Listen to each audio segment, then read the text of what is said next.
Bom, na aula de hoje, deixa eu só confirmar aqui, tá gravando certinho, beleza. Bom, na aula de hoje a gente vai dar continuidade ao tópico da aula anterior. Tá? Na aula anterior a gente falou a respeito dos condutos, né, escoamentos em condutos livres. Né? Nesse tópico em si, né, condutos livres ou escoamento em condutos livres, engloba aí os canais, né? A gente falou um pouquinho sobre os canais. Esses canais, eles podem possuir seções circulares, prismáticas, tá? Então, o que diferencia, né, o escoamento em conduto livre de um conduto fechado está relacionado aí à seção desses condutos, né, estarem parcialmente cheias. Então, os canais e as seções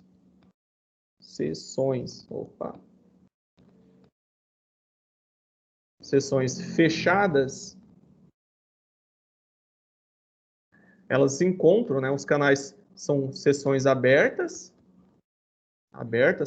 para a atmosfera, conforme a gente observa aqui, né? E as seções ou tubulações são as que possuem seções fechadas, né?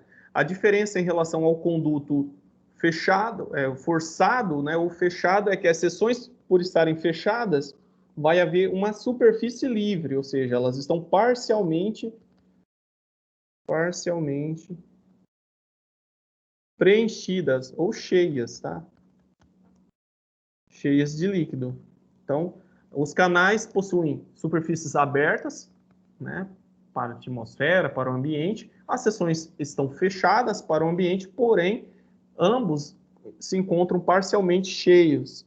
E, nessa situação, eles estão sujeitos a pressões internas iguais às pressões do ambiente, no caso, a pressão atmosférica. Então, a gente trabalhou conceitualmente a respeito deles.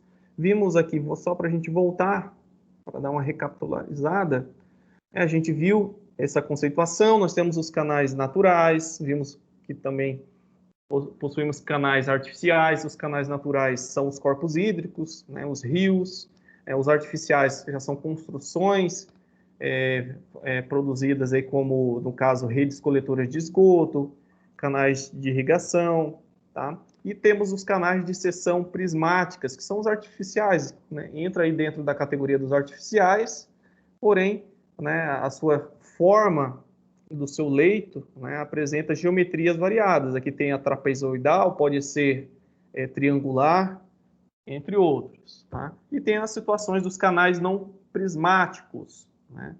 E aí entra aí as tubulações de esgoto, que são circunferenciais aqui, tá? Ou de drenagem. Trabalhamos com as classificações em função do tempo, que pode ser escoamento permanente, não permanente.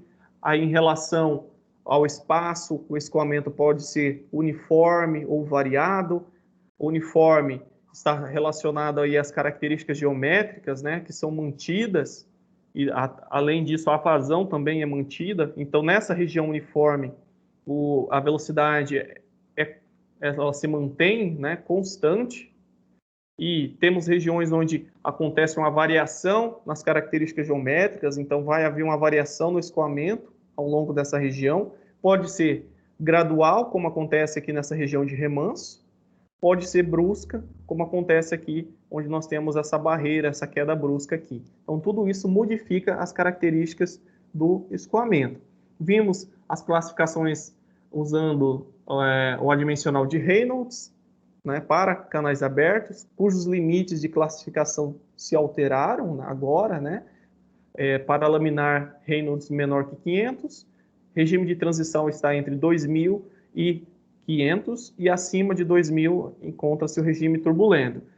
E eu introduzi o número de Froude. O número de Froude ele vai trazer uma nova forma da gente classificar os regimes de escoamento, usando esse outro adimensional, que ele é uma razão entre forças inerciais e forças gravitacionais. A força inercial aqui está sendo representada pela velocidade e a força gravitacional representada aqui pelo termo gravidade multiplicada aí pela altura hidráulica, que é uma característica geométrica do nosso canal. Então, o número de Froude ele varia, tá?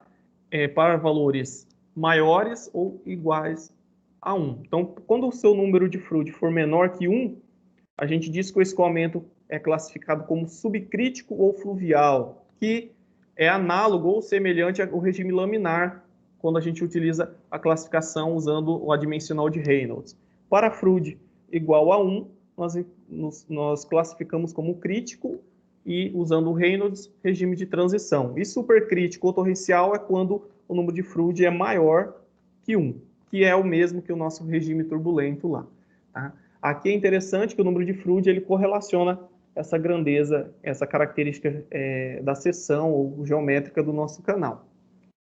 E, ainda falando da seção anterior, nós vimos os elementos geométricos. Aqui nós temos a seção de um canal, né, onde ele é composto por essas características. Olhando a esse lado aqui, nós vemos B, que representa a medida da largura da superfície do escoamento. Nós temos Y aqui, que representa a altura da lâmina d'água. Tá? O A é a área molhada, ela compreende toda essa região aqui ó, do nosso canal. Então, são parâmetros de projeto muito importantes a gente saber como eles são representados dentro da seção. Porque a área molhada, B, assim como esse HM aqui, que é a altura hidráulica, que a gente viu lá na fórmula de Froude, são parâmetros utilizados no dimensionamento. E nós temos o perímetro molhado, que representa toda essa região aqui ó, do nosso canal, que está em contato com o fluido. Então, isso aqui é o nosso perímetro molhado. E nós temos o raio hidráulico, que é o RH. O raio hidráulico é usado lá na equação de Reynolds também, para quando a gente quer classificar usando esse adimensional. O raio hidráulico, ele é a razão entre essa área molhada aqui e o perímetro molhado. Então, nós vimos, além desses, há outros aqui, tá? Dê uma olhadinha na aula anterior novamente para pegar melhor esses conceitos. Mas, sobretudo, nós vimos esses elementos. Analisamos, em relação aos canais abertos, que a variação da velocidade ela é diferente quando a gente compara um conduto forçado. Aqui nós temos a representação da distribuição da velocidade dentro, né, da nossa tubulação. É uma parábola com uma variação aí linear, sendo máxima aqui no centro da tubulação e nula, né, nas paredes, porque está em contato com a superfície. Pelo princípio da aderência, a velocidade ela acaba sendo igual à velocidade da superfície. Se a superfície está estática, a velocidade nesses pontos também são estáticos. Aí, em se tratando de canais ou escoamento em conduto livre, nós observamos essa distribuição diferente. Aqui é a seção de corte, né? Nós temos uma seção trapezoidal e nós estamos observando, né, a distribuição da velocidade na seção. Tá? Ela varia, né, sendo mínima, sendo, na verdade, tendo um valor nulo o escoamento em contato com o fundo, né, do nosso reservatório, tendo um valor máximo a uma distância, a uma profundidade que a gente pode determinar matematicamente. Então, há uma forma de se calcular aí, mas ela não é máxima mais na superfície, no centro do nosso canal. Então, ele fica um pouco abaixo da superfície, ou seja, da linha d'água. Tá? A linha d'água ela apresenta um valor que não é nem máximo nem mínimo. Por quê? Porque a linha d'água não apresenta um valor que é igual ao restante do fluido, porque a linha d'água ela está em contato com o atrito com o ar, então há uma resistência com o ar, assim como os outros gases da atmosfera. Então, isso é uma dissipação. Aqui ao lado, nós observamos como se distribui a velocidade do escoamento de acordo com essa altura Y aqui, que é a altura da linha d'água. Então, aqui está na superfície, né, ou a linha d'água. Aqui, essa região onde tem um valor máximo, e nós temos um valor médio aqui, e sendo nulo no fundo. Então, na aula anterior eu comentei que, para fins de projeto, a gente busca uma velocidade média. Essa velocidade média, de forma prática, ela é obtida através da média aritmética entre os valores de velocidade medidos a 20% dessa altura y, né, e 80% dessa profundidade total. Então, pega-se dois valores, um medido a 20% daquela altura e outro a 80%, e se obtém esse valor. Ou, de forma aproximada, pega-se a velocidade a 40% da profundidade total medido aqui a partir do fundo. Então, são duas formas. E, como vamos ver na aula de hoje, é necessário correções com relação à energia relacionadas a esse movimento, ou seja, essa velocidade, devido a uma variação ou uma distribuição não linear dessas velocidades. Aí a gente usa dois coeficientes, de Coriolis e de Boltzmann, tá? Mas isso a gente vai ver na aula de hoje. Vimos as equações que se utilizam para o dimensionamento. Então, nós utilizamos uma junção das equações ou fórmulas de Cauchy e Manning, tá? Aí a gente obtém essa expressão, que ela é em função dessa área molhada, de um coeficiente aqui que é em função do material utilizado, tá? Da inclinação do fundo do reservatório e daquele raio hidráulico. Esse coeficiente aqui, ele é tabelado, a gente viu algumas tabelas, e de acordo com o tipo de seção, né, existem equações para cada tipo. Seções circulares, os parâmetros geométricos também são alterados porque fica em função de um ângulo θ. Tá? Esse ângulo θ, ele depende, ele é medido da seguinte forma. Aqui nós temos, né, a linha d'água e nós pegamos os pontos que estão aqui nessas extremidades em contato com a parede da nossa tubulação e ligamos esses pontos até o centro da tubulação e nós vamos obter esse triângulo aqui, ó. Esse triângulo, se a gente analisar, vai fazer um ângulo. Esse ângulo aqui é chamado de θ, tá? Então, todas as características da nossa seção circular é em função desse ângulo θ. Tanto a área molhada, como essa linha, aqui essa distância, né, da linha d'água, a altura da linha d'água, tudo isso é em função desse θ. Esse θ, só para lembrar, para os cálculos de dimensionamento, ele é em radianos, tá? Radiano. Ângulo em radiano, ele apresenta uma unidade, ele não apresenta unidade de medida, ele é adimensional, tá? Ele é sem dimensão. Portanto, opa. Toda vez que a gente usa um ângulo em radiano, a gente está analisando uma coisa que não tem dimensão, sem dimensão. Tá? Então, nessas expressões aqui, por exemplo, se fizer análise dimensional, ó, esse termo que está aqui, onde nós temos os ângulos, não vai ter dimensão, só vai ficar a dimensão desse termo aqui, ó, que é o D. O diâmetro tem dimensão de comprimento, né? Comprimento ao quadrado vai ter dimensão de área. Tá? Aqui, por exemplo, B representa essa largura aqui, ó, que tem dimensão de comprimento. Então, esse termo aqui vai ter a mesma dimensão que o diâmetro, que também é de comprimento. Só para fins de análise, porque se você utilizar os ângulos em graus Celsius nos exercícios, no seu dimensionamento, você vai acabar encontrando de forma incorreta o seu resultado. Tá? Só para lembrar, basta você multiplicar seu ângulo. Se você tem um ângulo em graus e quer converter para radianos, basta você multiplicar o seu valor em graus por π. Deixa eu ver aqui. Vamos fazer aqui. Ó, 180 graus está para π. Portanto, a sua medida, isso aqui, ó, 180 graus, ó, equivale a π, π radianos. Então, se eu tenho uma medida x em graus e quero saber em radianos, vou chamar aqui de radianos, valor em radianos, então basta eu multiplicar o meu ângulo x por π, isso vezes esse, só estou encontrando a relação para colocar aqui para vocês, tá? Esse vezes esse, x vezes π, xπ. 180 vezes radiano, 180. Então, x é 180 sobre π. Então, basta você multiplicar seu ângulo em graus por 180 dividido por π. Aí você vai obter a sua medida em radianos. Então, essa é uma formulazinha simplificada aí para vocês trabalharem com os problemas, tá? Multiplica por 180 e divide por π. Vamos ver se eu confirmar isso. X vezes π vai ficar aqui. 180 vezes 180. Aí deixa o xzinho aqui. Coloca esse termo aqui para baixo. Isso mesmo. Então é isso. Graus para radianos, multiplica por 180 e divide por π.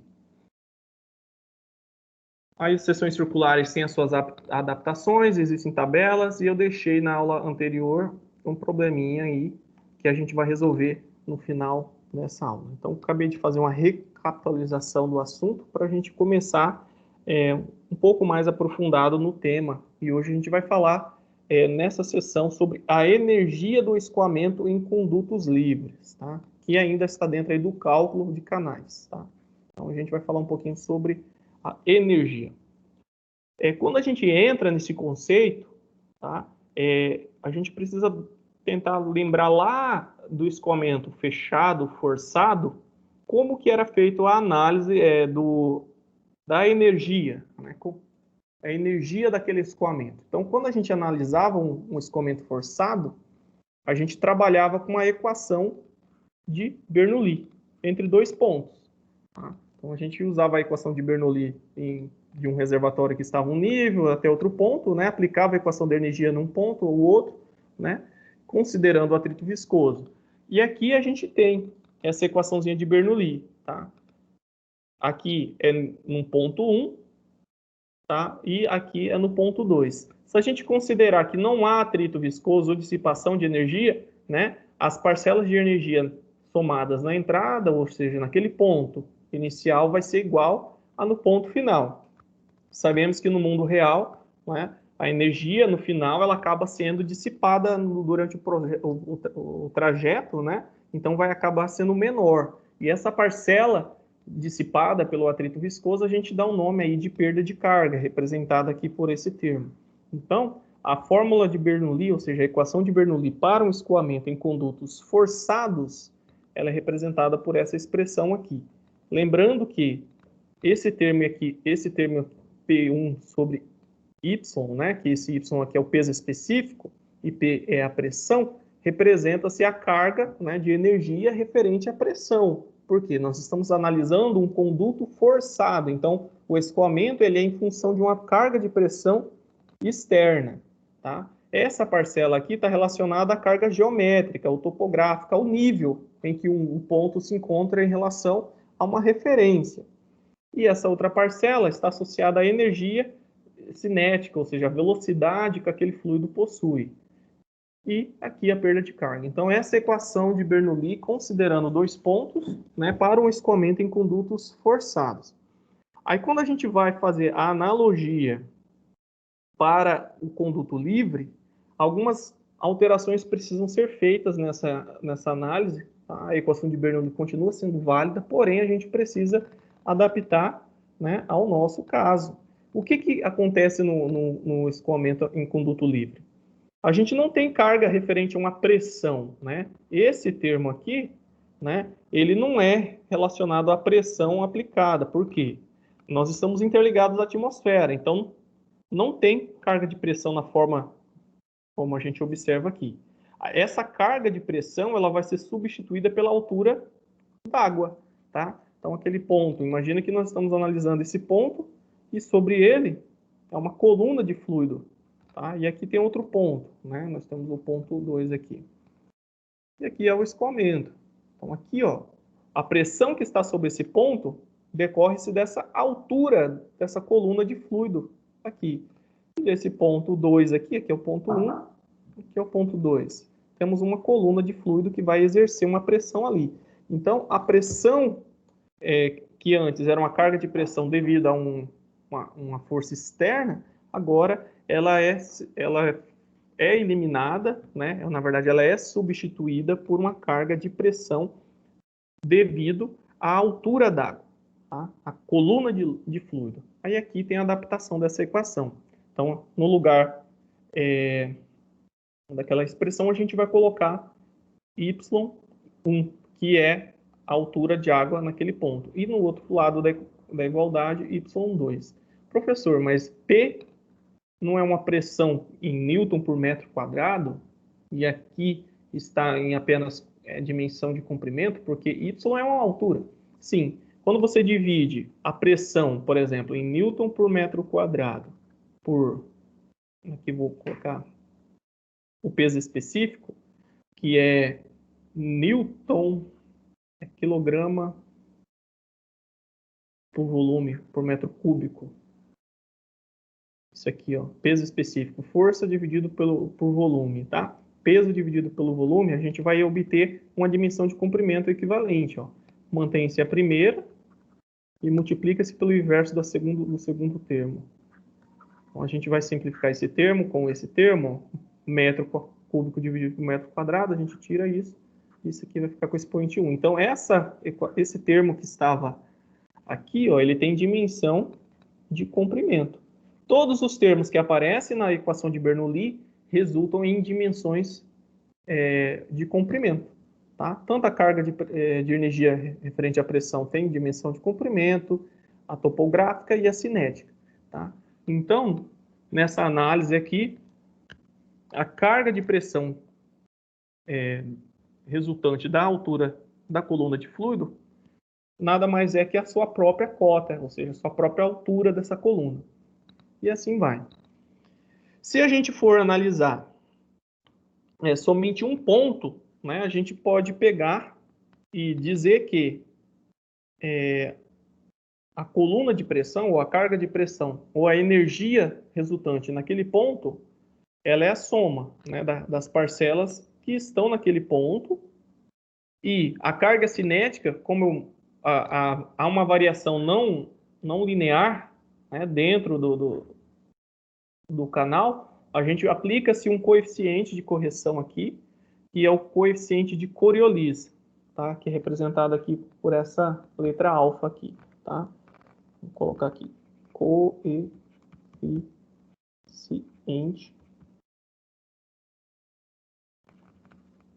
de Coriolis. Ele é ajustável, tá? De acordo com o tipo de canal, cada tipo de canal, revestimento da superfície, tá?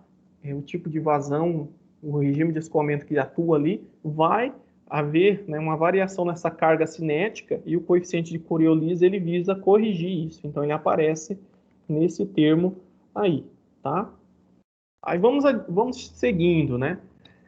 Só para lembrar, a equação de Bernoulli, ela é uma equação que está trabalhando com energias, tá? Então, isso aqui é uma parcela de energia, isso aqui é outro tipo de energia, isso aqui é outro tipo de energia. Energia cinética, energia relacionada à topografia, né, do nosso reservatório, do nosso fluido, né, do nosso canal. Em questão, nós estamos analisando um canal, então isso aqui é a cota topográfica do nosso canal. Isso aqui é uma energia relativa à carga de pressão da altura do fluido. Então, todos esses termos são energias. Tá? E em 1912, então, os estudos nessa área de hidráulica são bem antigos. Tá?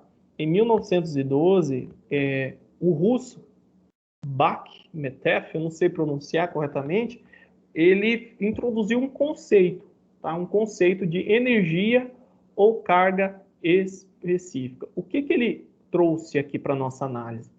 Aqui, por exemplo, pessoal, deixa eu fazer um zoom aqui. Aqui, por exemplo, nesse caso, nós temos uma linha de referência aqui embaixo, tá? E aqui é o fundo do nosso canal, que é o fundo do nosso canal. Essa linha piezométrica aqui, ela coincide com a lâmina d'água, por exemplo, do nosso reservatório. E aqui a linha de carga, né, que é a nossa linha de energia. Então, aqui nós temos a referência, essa linha aqui, tá, que é o zero da nossa situação. E aqui nós temos os Zs, tá? Vou voltar aqui. Então, aqui está como Y1 e Y2. Vamos tirar esse termo aqui, vamos colocar em coerência com o que a gente viu na equação de Bernoulli. Isso aqui é Z1, isso aqui é Z2. Tá? Então, aquele Z na equação de Bernoulli está relacionado à cota topográfica. Então, aqui é um nível. Vamos imaginar que aqui é o nível do mar, né? Usando como referência o nível do mar. O Russo, o que ele fez? Ele introduziu o conceito de energia específica, ou carga específica, fazendo uma mudança no plano de referência, tá? Esse plano de referência, agora ele virou um plano de referência horizontal, passando pelo fundo no canal naquele ponto. Então, se eu quero analisar qual que é a carga específica ou energia naquele ponto, por exemplo, nesse ponto, a gente não vai usar mais essa referência aqui e vai usar uma linha que passa paralela, vamos assim dizer, né? Ela toca o ponto aqui, ó. Então ela está paralela, totalmente paralela com a horizontal e passa pelo fundo do canal. Então esse termo Z agora ele é igual a zero. E aquela equação anterior, né, que era E, que é igual a Y mais E mais alfa vezes V ao quadrado sobre 2G. Como esse termo agora ele é nulo, tá? A gente acaba eliminando aqui da nossa equação, porque agora nosso eixo de referência relacionado, na verdade, o nosso plano de referência, ele vai passar pelo fundo do canal. Então, a gente elimina essa variável e a equação agora, né, considerando aqui o conceito de energia específica, ele está representado por essa equação. Fazendo agora mais alguns ajustes, tá, nessa equação, a gente pode analisar o seguinte. A equação ficou em função, né, da altura da nossa coluna d'água, aqui y, né, para aquele ponto. O termo de energia cinética, né, que é a velocidade do escoamento. Aí a gente lembra que a vazão, que está aqui representado em azul, nada mais é que a velocidade vezes a área molhada, né, do nosso canal. E se a gente quiser colocar essa equação em função da vazão, a gente pode adaptar a equação aqui. Então, V vai ser igual a Q dividido por A. Tá? Q dividido por A é agora o termo que a gente pode inserir nessa equação aqui e adaptar em função da vazão, que às vezes é mais conveniente, né, adaptar em função da área molhada, porque é o que você vai saber do seu canal. Então, imagina que nós temos um canal de perfil trapezoidal, né? A área molhada, por exemplo, a gente conhece, a gente projeta, né? De acordo com o nosso interesse e de acordo com a nossa vazão. Então, nós facilmente calculamos a área, né? E facilmente conseguimos determinar qual que é essa vazão que passa por aquela área naquele ponto. E aí, né, substituindo nessa equação da energia, a gente consegue determinar qual que é o valor dessa energia específica, né, do fluido. Então, nós temos aqui a expressão. Beleza, pessoal. Então, essa equação aqui, ó, é igual a essa, porém está em função da vazão e da área molhada. Aí, eu gostaria que vocês lembrassem lá daquele slide que eu trouxe as características geométricas, ou seja, os elementos geométricos de uma seção de um canal, que a área molhada, vou voltar aqui para ficar mais fácil para a gente associar o termo ao que a gente quer falar aqui. É isso que eu estou querendo falar com vocês. A área molhada, ela é função do nosso, da nossa altura da lâmina d'água. Quanto maior for essa altura dessa lâmina d'água, maior, né, dependendo, obviamente, de outros parâmetros, como do perímetro molhado, mas, sobretudo, a área molhada, ela é função, ou vamos colocar assim, ela é função de Y. Tá? Então, a gente pode reescrever aquela equação colocando a nossa área molhada em função desse y, que é a altura da nossa lâmina d'água. E ajustar mais um pouquinho aquela equação. Tá? Vindo aqui novamente. Então, sabemos que a nossa área molhada ela é função da altura da lâmina d'água. A gente pode reescrever novamente aqui, substituindo essa equação, o termo dessa equação, como a função, né, a área molhada em função da altura da coluna d'água ao quadrado. Então, a gente tira esse termo e coloca essa expressãozinha aqui. Então, nós temos duas funções dentro de uma. Tá? Nós temos aqui essa primeira parte, que representa a energia, essa parcela de energia em função da coluna d'água, mais essa outra parcela da energia que é em função do quadrado, do inverso do quadrado da coluna d'água. Tá? Então, essas duas parcelas a gente vai conseguir observar graficamente, tá? Trazendo isso para cá. É o que eu quero que vocês entendam. Então, nós temos duas parcelas de energia que compõem a energia total do escoamento em canais, tá? Ou em seções parcialmente cheias. Tá? Então, nós temos uma parcela E1 e uma parcela E2, onde essa parcela E1, ela representa aqui um valor de energia E1, que é em função, uma função linear, vamos assim dizer, é uma função linear. É a mesma coisa de eu dizer que E1 depende, né, de Y, é em função de Y, que é a coluna d'água.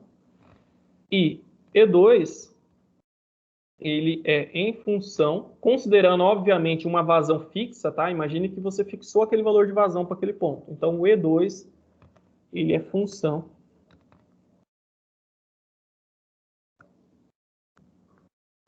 do inverso de y ao quadrado. Então, nós temos aqui uma função que é uma linha reta, e essa aqui que é uma função que é uma parábola, tá? O expoente 2 aqui. Matematicamente, isso significa isso aqui, ó. Então, se a gente plotar um gráfico separadamente para cada uma dessas energias, a gente vai ter, por exemplo, para o caso da energia E1, essa reta, tá? Então, à medida que aqui imagina que é o fundo do seu reservatório, né?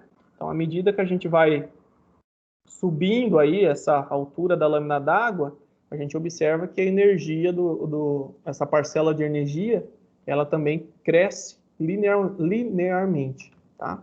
Já na situação dessa segunda parcela da equação, né? Ela é quadrática, porém é o inverso, né? Então, ela acontece o contrário. À medida que eu me afasto, né, do fundo desse reservatório, vamos assim dizer, né, estou indo em direção à lâmina d'água, né, aumentando o meu y, eu percebo que a minha energia ela cai, ó, a energia ela aumenta para cá, ó, e decai para cá. Então, se eu diminuir o y, eu observo que a minha energia, essa parcela de energia, ela tende a um valor, a um patamar, né? Mas ela decai até um certo valor mínimo aí de energia. Se eu pegar esses dois gráficos, né, e se somar, ou seja, pegar a equação da energia completa, ou seja, a energia total, somando os dois termos, a gente vai ter essa curva aqui, ó, que é a curva da energia específica total do nosso escoamento. Então, aqui são os gráficos separadamente, e aqui é a curva da energia específica. Tá? Então, nesse último gráfico, a gente observa que não é mais uma parábola. Isso aqui já é um perfil de uma hipérbole. Uma hipérbole. Isso aqui é uma parábola. Então, cada gráfico desse, ele apresenta uma característica diferente. Isso aqui é uma hipérbole, isso aqui é uma parábola.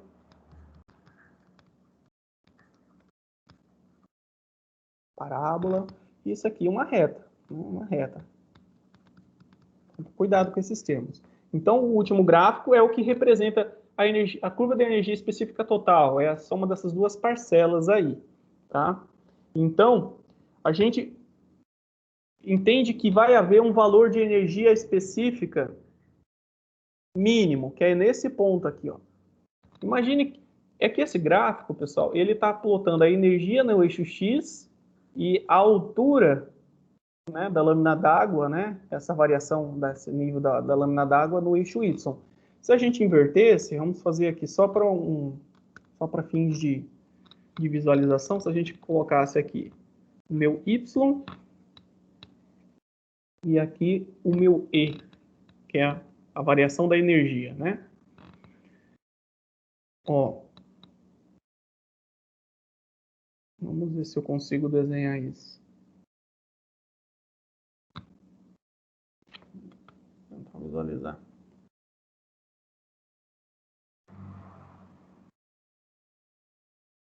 Ela é curta aqui. A concavidade, teremos uma concavidade para Y altos, né? Esse aqui vai estar mais ou menos aqui. Temos um gráfico assim, né? Aproximadamente. Então, aqui nós temos um valor mínimo de energia, tá? Que é o que está representado aqui, ó. Então, esse aqui é um valor mínimo de energia. E esse ponto a gente dá o nome de energia crítica, tá? Então, esse ponto aqui é o nosso EC, E subscrito C, é a nossa energia crítica. É uma determinada profundidade que a gente também vai chamar de profundidade crítica. É onde nós temos a menor energia e é a situação, né, em que é aquela profundidade onde nós vamos ter a vazão máxima, tá? O mínimo de energia e a gente dá o nome aí de energia crítica. Outra observação desse gráfico que é importante é, passando desse nível mínimo de energia, tá? Para valores superiores a essa energia crítica, aqui, ó, daqui para cá, a gente observa que para qualquer valor de energia, por exemplo, a gente vai ter dois valores correspondentes aqui a profundidades. A gente vai ter dentro do nosso canal duas profundidades diferentes, ou seja, que vão apresentar o mesmo valor de energia. Tá? Então, nós temos, por exemplo, representado no gráfico, para essa situação, para esse ponto aqui. Ó. Então, esse valor de energia aqui, nós vamos ter essa profundidade e essa outra profundidade aqui. A profundidade que está abaixo da profundidade crítica, tá? A gente vai dar o nome aí de profundidade torrencial, que tem um subscrito T aqui. Tá? E o que está acima, né? Profundidade fluvial. Eu trouxe aqui no slide ao lado para a gente enxergar melhor isso aqui. Ó. Então, para pontos de energia superiores à energia crítica, a gente vai ter duas alturas correspondentes, tá? Que são denominadas aí na literatura, né? Como profundidades alternadas, que são profundidades dentro do nível lá do seu canal que apresentam valores de energia iguais porém, e superiores à energia crítica. Essa região aqui abaixo, né, como representado aqui em amarelo, a gente chama de escoamento da altura YT. Como comentei, são nomes denominados de escoamento torrencial, tá? Ou supercrítico. E, no caso aqui em cima, né, é o escoamento fluvial ou subcrítico. São duas regiões, porque aí a gente consegue caracterizar, pessoal, usando essa equação da energia, qual que é a altura em que o seu escoamento ele vai ser considerado torrencial ou que ele vai ser considerado fluvial e também, obviamente, né, nesse valor de energia mínima, o escoamento vai ser classificado aí como escoamento crítico. Por que isso? Porque isso é importante no nosso dimensionamento do nosso canal. Tá? A gente tem que saber quais são os valores de velocidade que está em função aqui da vazão que vai gerar esse tipo de característica, assim como em qual altura aquela região do seu canal se encontra sob aquele regime de escoamento. Uma outra coisa importante para falar é com relação à vazão, tá? Então, para o mesmo canal, se você varia a vazão que escoa naquele canal, você automaticamente vai mudar a curva de energia. Porque lembrando, né, que que a curva de energia em questão ela é em função da vazão, tá? Então, se você muda a vazão, você muda as curvas. Então, que por exemplo, foram aumentando as vazões, a gente vai deslocando as energias mínimas, ou seja, os seus valores de energia cada vez aumentam para um ponto maior, né?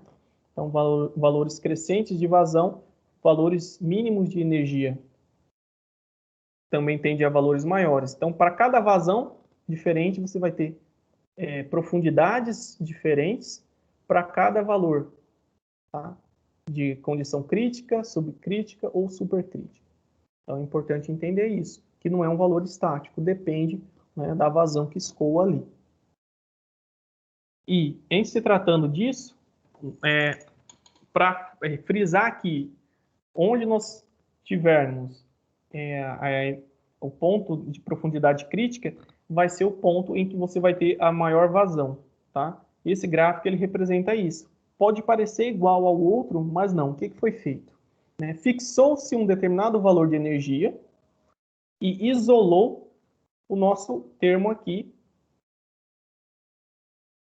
que é o nosso termo vazão. Então, a gente fixou a energia para um determinado valor e isolou, né, o termo vazão e plotou um gráfico vazão em função da altura. Então, aqui é o termo variável, isso aqui é um termo que foi fixado. E observou como que se comportava a vazão de acordo com essa altura para um determinado valor de energia.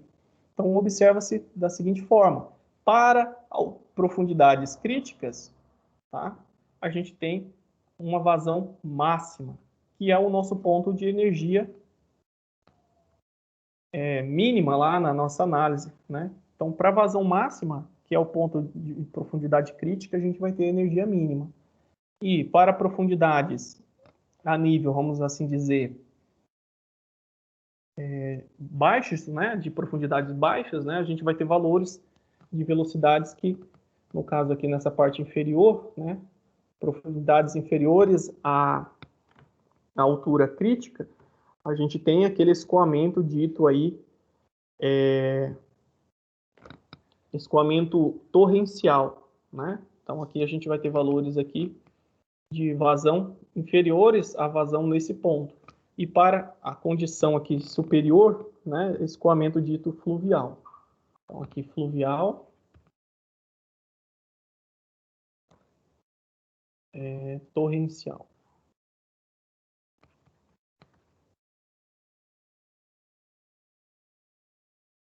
Então, a essa altura torrencial e essa altura fluvial, a gente vai apresentar, né, os mesmos valores de vazão, né, que são valores inferiores, né, à vazão aqui no ponto de profundidade crítica. Quando você quer dimensionar o seu canal, você sabe aonde vai apresentar a maior vazão, de acordo com a altura aí da lâmina d'água. Tá? Aqui, profundidade dessa lâmina d'água, você vai ter a maior energia, a menor, a maior vazão e o tipo de regime em que o fluido escoa naquela região. Tá? Ok.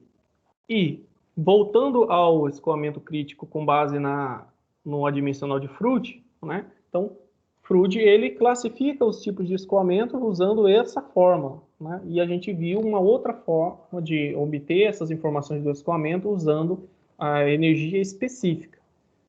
Então, só para lembrar, a gente pode classificar usando a fórmula de Froude. A equação de Froude, combinada com a equação da energia, tá? Vai nos permitir encontrar qual que é o valor dessa altura crítica. Tá? Qual que é a equação? Né? Eu não vou trazer essa expressão para vocês, mas uma manipulação matemática usando as duas expressões, vocês vão ter condições de encontrar a altura crítica. Não é escopo do assunto da disciplina trazer isso para vocês, mas se caso vocês queiram encontrar essas alturas, né, para fins de projeto, é uma combinação dessas duas equações aqui. Tá? Pessoal, alguma dúvida?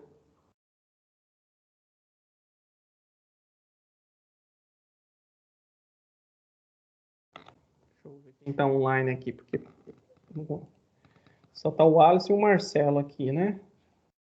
E o João. Então tá. Vamos retomar aqui. Então, essa parte teórica, ela é bem curta, tá? Agora eu vou resolver alguns exercícios para a gente entender como que a gente utiliza os termos trazidos nessa aula aqui, né, para consolidar melhor o aprendizado. Então, temos um primeiro probleminha aqui, que fala, né? Determinada rede de drenagem fluvial circular tem diâmetro e altura de água de 80 e 30 centímetros, respectivamente. Então, o diâmetro é 80 centímetros e a altura d'água de 30. A partir de determinado ponto, essa rede teve seu diâmetro reduzido, passando a altura de 50, passando o seu diâmetro de 80 para 50 e sua altura de 30 para 40. Calma aí, deixa eu ver aqui. A altura d'água, né, ela está associada ao nível da lâmina d'água. Então, se o diâmetro diminui, obviamente, para a gente manter constante a vazão, porque a vazão ela não vai embora, né, não tem furo ali. Então, o nível, ou seja, a altura da lâmina d'água, ela tem que aumentar. Então, o que aconteceu? Reduziu-se o diâmetro, aí o diâmetro passou de 80 para 50 e a altura d'água passou de 30 para 40. Sabendo que a vazão é a mesma em ambos os trechos, 280 litros por segundo, classifica o escoamento em relação à energia para esses trechos. Então, agora a gente vai ter condições de classificar o escoamento usando as equações anteriores. Quais são os tipos de escoamento? Né? Escoamento. Nós temos o subcrítico, supercrítico, né? E o crítico. E o subcrítico a gente dá o nome, né? Olhando aqui para o gráfico, voltando aqui. O gráfico não, vamos olhar a forma de fluido, né? O subcrítico a gente dá o nome de fluvial, o crítico está a região, né, crítica, e o supercrítico a gente dá o nome de torrencial. Aí voltando aqui. Então aqui, ó, subcrítico, né, o prefixo sub. E o prefixo super está associado à velocidade do escoamento em determinados pontos aí ao longo dessa profundidade, tá? Não está relacionado à posição da profundidade.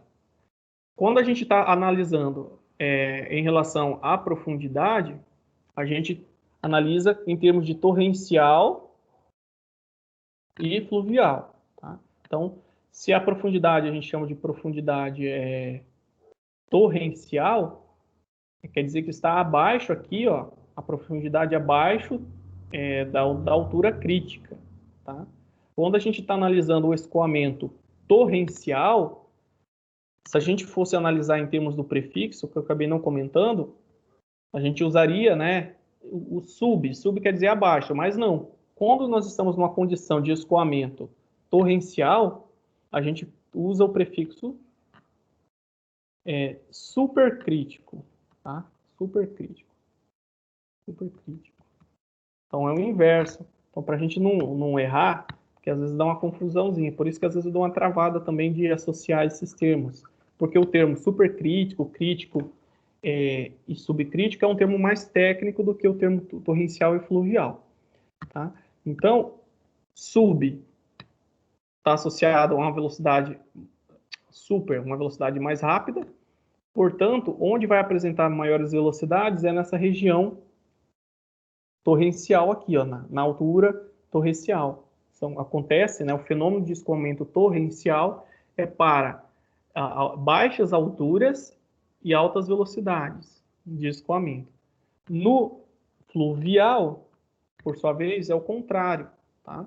Altas alturas né, de profundidade, vamos assim dizer, e baixas velocidades. Portanto, o escoamento é classificado como subcrítico. Subcrítico. E aqui, né, na altura crítica, o escoamento é crítico. Então, cuidado. Cuidado que na hora que o escoamento é subcrítico ou supercrítico. Aí você olha o gráfico, por estar abaixo da região crítica, a gente usa o prefixo sub. Não, acaba acontecendo o oposto, tá? Então, vamos lá. Vamos resolver o probleminha aqui. Então, já sabemos que nós podemos classificar em relação à velocidade ou energia, né, em subcrítico,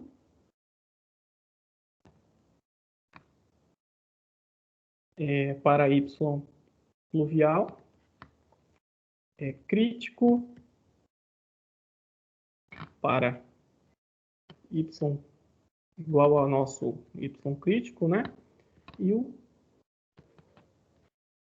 super crítico quando nós estamos falando aí de uma profundidade torrencial aí, tá? Então nós temos essas três formas. Eu preciso encontrar uma forma de determinar esse regime de escoamento. A forma mais rápida e direta é usando o adimensional de Froude, tá? Vocês podem usar a fórmula da energia também, né?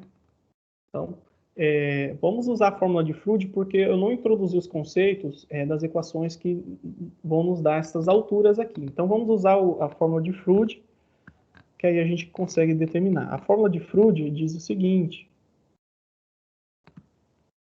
o adimensional de Froude, é a razão entre a velocidade do escoamento dividido pela gravidade multiplicada pela nossa altura hidráulica, a altura média lá. Tá? Então, como que eu calculo aqui, né? Então, eu preciso saber qual que é essa altura hidráulica do nosso reservatório. Então, eu preciso obter uma relação dos elementos do reservatório para poder calcular. Então, vou trazer aqui o exemplo, esse slidezinho, o recorte do slidezinho, onde se trata aí de uma tubulação, né? De uma tubulação para drenagem pluvial circular. Então, nós temos esse sistema e aqui são as relações que vão nos levar aos termos que a gente quer. Lá do início do nosso problema, a gente viu que quando a gente trabalha com esses ângulos aqui, nós vamos ter que trabalhar com eles em radianos, né? O exercício, ele fornece condições da gente calcular esses ângulos. Vamos ver o que nós temos aqui. Bom, o ângulo dado aqui, ó, ele pode ser obtido por essa primeira expressãozinha, tá? Essa expressãozinha aqui, ela é em função da altura d'água e do diâmetro. Então, essa expressão vai nos dar o ângulo. Sabendo o meu ângulo, eu tenho condições de calcular qual que é essa área molhada, né? Aí eu lembro da relação de que a vazão é o produto da velocidade vezes a área, isolando a velocidade, dividindo, ou seja, a vazão por essa área, eu já encontro a velocidade. A fórmula de Froude, só para recordar aqui, é a velocidade do escoamento por G vezes a altura molhada aqui, né? E para esse caso, né, ela vai mudar de acordo com cada tipo de trecho, né? Nós temos dois trechos diferentes. Ora, ele é igual a 0,3, ora ele é igual a 40, tá? Para uma tubulação, na verdade, um escoamento em uma tubulação parcialmente cheia, a nossa altura d'água, ela coincide com o nosso HM, tá? Só para lembrar. Portanto, A única incógnita que a gente não tem aqui, né, no problema em si, né, precisa determinar é a nossa velocidade. Tá? Então vamos fazer isso. Então vamos usar primeiro essa expressão para calcular o valor do ângulo, depois nós encontramos a velocidade e aplicamos na equação da vazão e, por fim, substituímos na fórmula de Freud. Então eu fiz um recorte aqui para ficar mais fácil da gente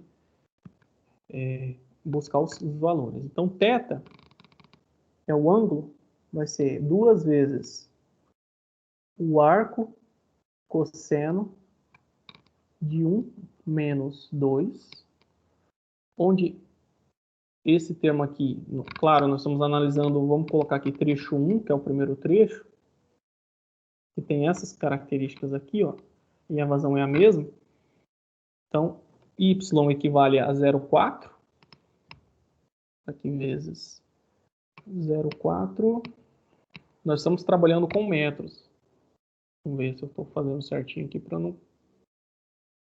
Não, vale 0,3. 0,4 é aqui para o trecho 2. 0,3. 0,3. E o diâmetro é 80 centímetros, 0,8. Né, com 0,8 metros. Então, isso vai nos dar um θ em graus, tá? Esse ângulo aqui, essa resposta aqui, a resposta é em graus, tá? Nesse caso, vai ser em graus. Então, vai ser 151 graus. Ok? Então, essa é a primeira parte. Quando eu vou jogar aqui no cálculo da área, esses ângulos aqui precisam estar em radianos. Portanto, esse θ em radianos tem que ser feito da forma como eu expliquei no início. Então, pega o valor do ângulo em graus e multiplica, tá, por π dividido por 180. Tá? Então, essa é a expressãozinha aqui. Então, toda parcela onde tem θ aqui, a gente vai substituir por esse termo aqui, 151 graus, né, vezes π sobre 180, e obtenho o valor em radianos. Aí, vamos fazer isso agora para calcular a área molhada. O diâmetro ao quadrado é 0,8 ao quadrado. Θ em radianos é 151 vezes π sobre 180. Isso aqui menos o seno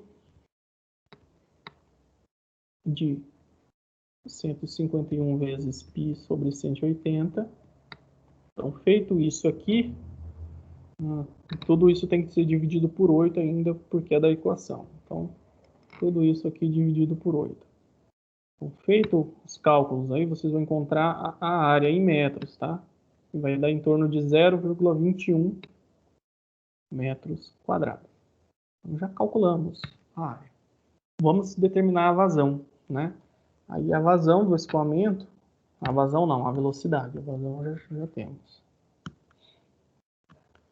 Velocidade é a vazão dividido pela área.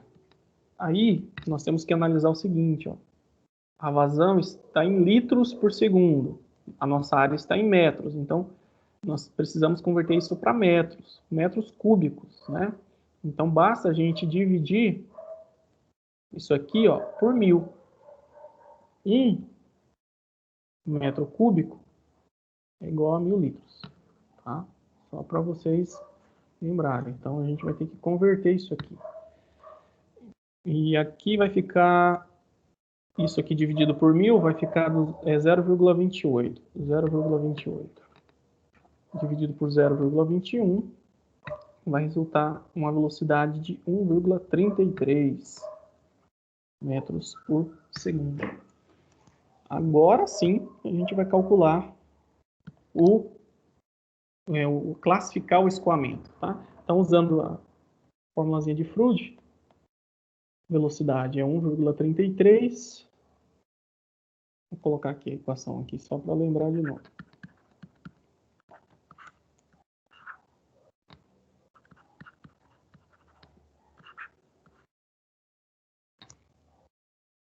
Essa é a fórmula, tá? Então, é 1,33 dividido pela raiz quadrada da gravidade. Vamos considerar o 9,8. Multiplica-se pela altura hidráulica, né? Que coincide com a altura d'água aí, que por sua vez vai ser 0,3, tá? Ó, o número de Froude aqui deu 0,78. 0,78, ele é menor que 1, né? Aí a gente sabe que para valores menores do que 1, o escoamento é subcrítico. Subcrítico. Escoamento subcrítico, pessoal, na prática, né, usando o número de Reynolds, ele está na situação laminar. Ou, olhando aqui, ó, a gente pode chamar aí de fluvial também, tá? Então, laminar usando a consideração por Reynolds, tá? E usando o número de Froude, a gente pode considerar como fluvial ou subcrítico, tá? Subcrítico está associado com a energia. Fluvial está associado com a dimensional de Froude. E laminar com Reynolds. Isso aqui com a energia. Vou colocar que é o que o exercício quer. Com a energia. Isso aqui com Reynolds. E com Froude, né? Só propriamente dito, é fluvial. Então, essas são as classificações. O exercício ele só quer esse primeiro aqui, tá? E a outra questão, a outra parte da questão é no outro trecho, né? A fórmula de cálculo é a mesma. Então, a gente primeiro trabalha com o ângulo θ. Lembrando que θ é esse ângulo aqui. Então, aqui nós temos a altura da lâmina d'água. Essa altura da lâmina d'água, ela se modifica, né? Porque o diâmetro da nossa tubulação, ela diminui também. Então, ela se modifica em função disso. E o nosso ângulo, ele é em função dessa altura também. Então, esses pontos aqui, eles são referências para determinar esse ângulo. Então, a gente pega os pontos em que a lâmina d'água está em contato com a tubulação, traça uma reta até o centro da tubulação. E depois mede esse ângulo aqui, que prefaz esse encontro desses dois raios. Como essa altura diminui, a gente percebe ó, que esses pontos eles tendem a cada vez ficarem mais próximos. No caso aqui, eles, como o diâmetro diminuiu, isso aqui, esse ângulo aqui tende a ficar diferente, ele tende a ser maior, né? O diâmetro diminui, vamos tentar analisar isso antes de calcular.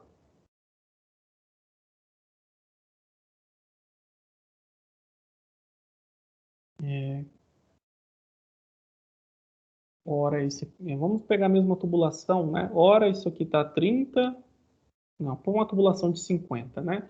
Aqui é uma tubulação de 80 centímetros de diâmetro. E essa aqui é uma tubulação de 50. Então, se aqui nós temos 40 de altura, né, de lâmina d'água, vamos estar aqui, ó. E o centro da tubulação, né, ele vai ficar aqui, ó. Então, o que a gente vai obter, né? A gente vai obter um ângulo maior. Nosso θ aqui, ó. Do que a gente tem uma tubulação que está a uma altura aí de 30 centímetros, vai estar menos da metade. Vamos considerar aqui. Então, esse triângulo aqui, ele tende a ser mais pontiagudo, né? Então, esse ângulo aqui, ó, ele tende a ser menor. Então, analisando... Pessoal, alguém quer dizer alguma coisa? Está com o áudio ligado?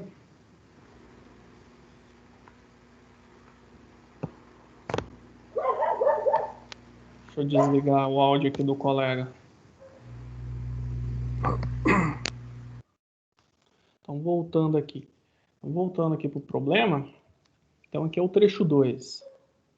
Então, a gente vai calcular esse θ. O θ é 2 vezes o arco cosseno de 1 menos 2 vezes esse y, que agora ele vale 0,4 metros e o diâmetro ele vale 0,5. O arco cosseno na calculadora de vocês, se for aquela caixa, é cosseno a menos 1, tá? É o inverso do cosseno. Aí vocês encontram matematicamente usando aí a calculadora de vocês, tá? Porque às vezes essa representação arco-cosseno não está bem clara aí na calculadora. Então, cosseno a menos 1, duas vezes o cosseno a menos 1 desse termo. Para essa situação, a gente vai obter um ângulo aí de 254 graus, tá? 254 graus. Ele é maior, né? O outro foi 151. Fazendo o cálculo aqui, eu não vou substituir esses termos aqui, tá? Só vou repetir que a gente vai calcular o θ em radianos, multiplicando isso aqui, né? θ em graus, vezes π sobre 180, tá? Então, a gente vai inserir aqui. Então, só para adiantar, a única coisa que a gente precisa cuidar é na hora de inserir. O diâmetro vai ser 0,5, ele foi modificado, o nosso θ, colocar aqui θ aqui, que é o θ daqui vezes isso aqui, menos esse seno de θ em radianos. Dividido tudo isso por 8. A nossa área molhada agora, ela tem 0,136 metros quadrados, tá? E nessa situação, a velocidade, a vazão dividido pela área, né, vai ser 0,28, a área é 0,136, portanto, a gente vai obter 2,06 metros por segundo. Então, para a gente manter a vazão constante, né, se a gente restringe a seção, ou seja, diminui a área em que o fluido escoa, a gente aumenta essa velocidade para compensar, né? Então, está coerente o resultado. E, por fim, o fluido vai ser essa velocidade de 2,06 dividido pela raiz quadrada da gravidade vezes essa altura hidráulica, que é 0,4. O nosso número de Froude ele tem que ser maior que o anterior, né? Faz sentido. Se a velocidade do escoamento aumenta, ele tem que mudar esse regime. Ele tem que sair daquele regime subcrítico. E ele vai ser 1,04. Portanto, ele vai passar para supercrítico. Crítico. Ou seja, porque esse número de Froude é maior que 1. Supercrítico ou turbulento, considerando o Reynolds, ou torrencial. Então, considerando aí a energia, essa é a classificação, tá? Bem tranquilo, né, esse exercício. Mais uma aqui, tá, pessoal, para a gente aplicar. Esse outro aqui, ó. Ele fala a respeito do número de Froude e dá todos os conceitos, né? Aí ele fala o seguinte: utilizando o número de Froude, classifica o escoamento de um canal trapezoidal com as seguintes condições: a vazão, tá? A área molhada, a largura de topo, que é o nosso B, e a gravidade. E quer que a gente marque a alternativa de acordo com o valor de Froude e o tipo de classificação. Bom, o que é um canal trapezoidal? Não trouxe aqui, né, o perfil, mas dá para desenhar aqui.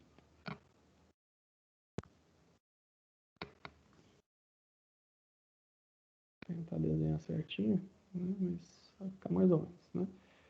Esse aqui é o nosso canal de ter um perfil trapezoidal. O que ele fala, né? Ele fala que a largura do topo, imagina que aqui nós temos a linha d'água. Então, a largura do topo é essa aqui, ó, 0,6, tá? E o que mais? A área molhada, essa região toda aqui que compreende, né, A é igual a 0,45 metros quadrados.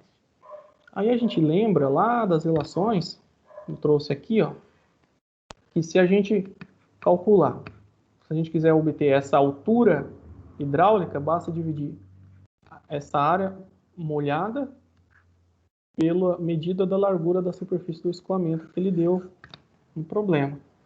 Por que eu vou usar isso aí? Né? Porque na prática a gente quer classificar o escoamento. Então o Freud ele obteve pela sua equação essa relação, né? Velocidade raiz de G sobre HM. Então nos falta aí saber qual é essa altura, tá? Essa altura HM do problema, tá? Então essa altura HM ela se modifica de acordo com o tipo de área de seção do canal. Então, no caso, como ele não informou, a gente tem condições de obter indiretamente calculando através dessa relação da altura hidráulica, através da razão entre a área molhada e a medida dessa largura. Tá? Então, essa altura HM aqui. Então, vamos calcular. HM é dada por A sobre B. A vale 0,45 e B vale 0,6. Dividindo aí, a gente encontra 0,75. 0,75 metros. Então, essa é a altura hidráulica do nosso canal. Por fim, usando a equação de Freud, vamos ver se a gente tem condições de calcular. Ele não nos deu a velocidade, né? Mas a gente pode calcular com base na vazão e na área molhada. Então, a velocidade é dada pela vazão dividido por essa área. A vazão é 377 litros por segundo, convertendo para metros cúbicos vai ficar 0,37. Isso dividido por 0,45 vai resultar em 0,80, né? 0,82. 0,82 metros por segundo. Agora sim. Então, o fluido vai ficar 0,82 dividido pela raiz quadrada da gravidade vezes a altura hidráulica de 0,75, a gente vai ter um valor de 0,3. 0,3 é menor que 1, portanto, é subcrítico, tá? Subcrítico. Resposta, letra A, tá? 0,3 subcrítico. Aí tinha aqui AE, né? Supercrítico. Não é porque o supercrítico é maior que 1. Aqui, só por saber qual que é a magnitude desses valores, a gente já poderia eliminar essa, a gente poderia eliminar essa, supercrítico, para valor igual a 0,8, 0,75, supercrítico, não pode, né? Então, as duas que poderiam deixar dúvidas era se o valor em relação aos valores, né? Qual dos valores? Mas o regime está correto. O único regime que está associado a um valor que compreende nos limites, né, é a B e a A. Então, num concurso público, você teria 50% de chance de chutar essa questão aí e ganhar o ponto. Bom, vamos seguindo aqui. Vou resolver o probleminha da última aula para a gente fechar aqui. Então, alguns fizeram. Quem não fez vai ter oportunidade aqui de revisar.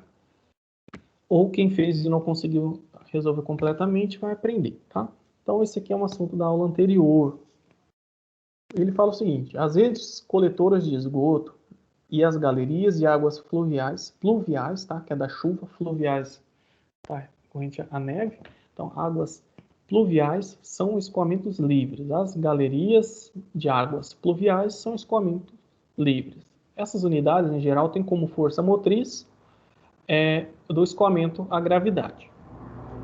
A galeria de águas pluviais de determinada cidade é constituída de concreto, diâmetro de 80 centímetros e declividade de fundo de 0,04 metros por metro. Então, a cada metro, né, tem uma declividade de 0,04. Sabendo que essa galeria conduz a vazão de 900 litros por segundo em regime permanente uniforme, determine a altura da lâmina d'água. Então, o que ele quer? Ele quer o Y. Analisando aqui, imagina que isso aqui está com fluido, né? Ele quer essa altura aqui. Qual que é o valor de Y? Vou usar a caneta de outra cor. Então, ele quer saber esse Y aqui. dado que o problema fornece o diâmetro de 80 centímetros,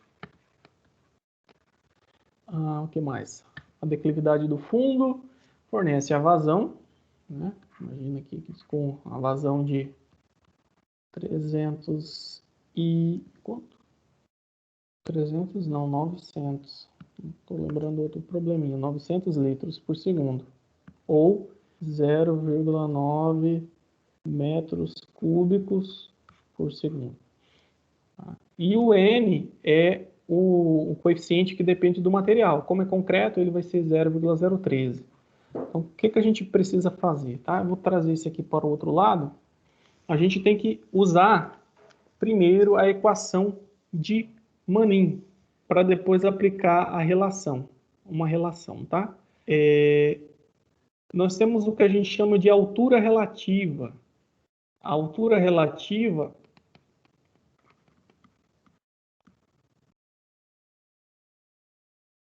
é a que vai nos dar condições de calcular, vamos assim dizer, a altura da linha d'água, ou seja, da lâmina d'água. Que a altura relativa é a razão entre a altura da lâmina d'água e do diâmetro. Tá? Só que para eu calcular isso aqui, eu preciso usar uma tabela. E para eu utilizar a tabela, eu tenho que obter algumas informações que eu ainda não tenho, que é o coeficiente K. Tá? Então, a equação do coeficiente dinâmico M, ou fórmula de Manning compacta, ela vai nos dar condições de encontrar isso na tabela. Então, isso aqui a gente fez um exercício similar na aula passada. Então, M, que é o coeficiente de Manning, eu coloquei aqui, não coloquei. Então, a gente vai calcular da seguinte forma. É o produto daquele coeficiente, que depende do material, pela vazão, pela raiz quadrada da declividade do fundo, elevado a 3/8. Tá? Substituindo, o nosso N é 0,013, a vazão em metros cúbicos é 0,9, a declividade já é uma dimensional, vai ser 0,04, 0,004 por 3/8. Então, a gente vai obter um coeficiente dinâmico de 0,531. O que eu faço com isso? Ainda não dá para fazer. Mas através do coeficiente dinâmico e do K1, que é um coeficiente que depende da geometria do nosso canal, tá? K1 é para geometrias circulares, então a gente tem como obter o diâmetro de forma indireta. Então, se eu quisesse calcular o diâmetro, bastava eu dividir esse coeficiente dinâmico, M, por K1, que é de acordo com a geometria do meu canal. Né? Opa, acabei colocando legendas aqui.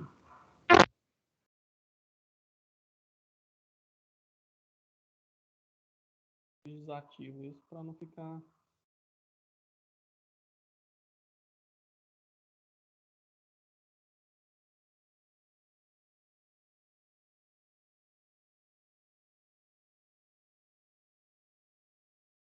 o K1, tá? Então, eu teria essa relação. Através desse coeficiente de Manning, o coeficiente dinâmico, e o K1, que depende da geometria, eu consigo calcular o diâmetro do meu canal, tá? Mas como eu não estou interessado no diâmetro porque eu já tenho, eu posso obter o K1, que é um parâmetro de tabela, que é em função dessa altura relativa, tá? Eu quero saber qual que é essa altura relativa e com base no meu K1. Então, eu vou isolar ele. Vai ficar K1 é igual a M dividido por D, que é o diâmetro. O M eu acabei de encontrar, 0,531, e o meu diâmetro é 0,8 metros. Portanto, o meu K1 vai ser 0,664.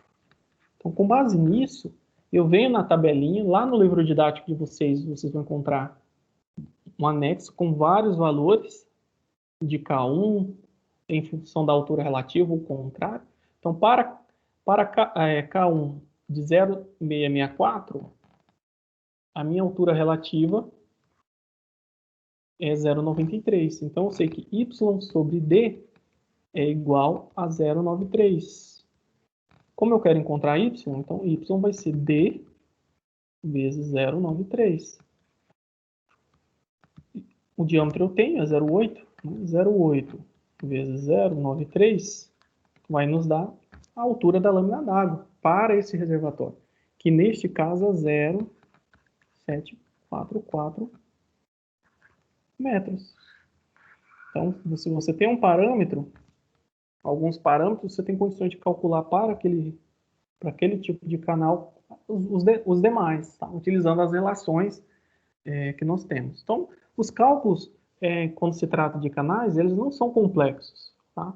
Existem várias equações, tem um conceito por trás, mas a sua aplicação ela é bem tranquila. Então, valia 500 pontos e o prazo era até o dia 29, tá? Eu vou passar outras atividades mais à frente para vocês terem condições de ganhar mais pontos de atividades em sala. Então, eu tenho ainda um laboratório para fazer com vocês e mais uma atividade em exercício, tá? Vamos ler essa aqui para a gente fechar, tá, pessoal? É o último exercício. Então, com base em seus conhecimentos, marque a alternativa que melhor descreve a forma de analisar a classificação do escoamento em função do tempo. Aí a gente viu o seguinte, que escoamentos livres podem ser classificados segundo alguns critérios, dentre eles a variação de suas características em função do tempo e do espaço. Em relação ao tempo, pode ser permanentes ou variados. Já no que se refere ao espaço, são denominados uniformes ou variados, sendo o último, no caso variado, subdividido em gradualmente ou bruscamente variado.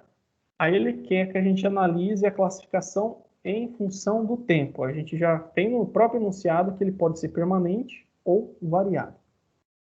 E aí, o que a gente faz, né? Quando a gente está analisando o escoamento em um canal, a gente pega um determinado ponto, uma determinada região daquele canal, né? Então, se a gente tem um escoamento dentro de uma tubulação parcialmente cheia e pega esse ponto aqui, quando a gente está analisando em função do tempo, a gente classifica como permanente aquela situação em que as características do escoamento, seja velocidade, vazão, tá? Elas não variam. Então, pode passar 2, 3 horas, vai manter-se constante. Já variados devido à mudança, como vazão, entre outros aspectos que interferem, né, no canal, por exemplo, chuvas, imagina, né, um canal natural. Então, há uma flutuação das características do escoamento ao longo do tempo, e esse é considerado um escoamento variado. Portanto, quando a gente faz a análise em função do escoamento do tempo, em um ponto no canal, as características do escoamento deverão ser mantidas neste mesmo local em diferentes momentos. Não está muito bem. Determinados 2 pontos no canal, as características do escoamento se manterão constantes. A partir de determinado ponto no canal, características como a cor, turbidez variarão ou permanecerão constantes. Não pode variar, tem que permanecer constante. Então, essa já está fora. As características do escoamento em um ponto a montante poderão variar ou se manter as mesmas do ponto a jusante. Não, também não. As características organolépticas, gosto, sabor, cheiro, deverão ser verificadas em diferentes momentos em determinado ponto? Não, né? Então, a gente está analisando que todas as características do escoamento têm que se manter constantes. Aí, o que fala aqui em A, vamos analisar de novo. Determinado um ponto no canal, as características do escoamento deverão ser medidas. Ah, tá. Eu entendi mantidas aqui. Na verdade, está dizendo aqui medidas nesse mesmo local em diferentes momentos. Está errado, né? Não está relacionado à medida. Está falando que as condições são mantidas constantes. Se a gente pegar o mesmo ponto em diferentes momentos. Então, é a letra B. Deverão, né, em determinados 2 pontos no canal, as características do escoamento se manterão constantes. Então, é isso. É uma questão de definição, né, para fins de projeto. E esse assunto é da aula anterior, tá? Então, a gente encerra a sessão 3.2. Aí na semana que vem a gente retoma para fechar a unidade 3, tá?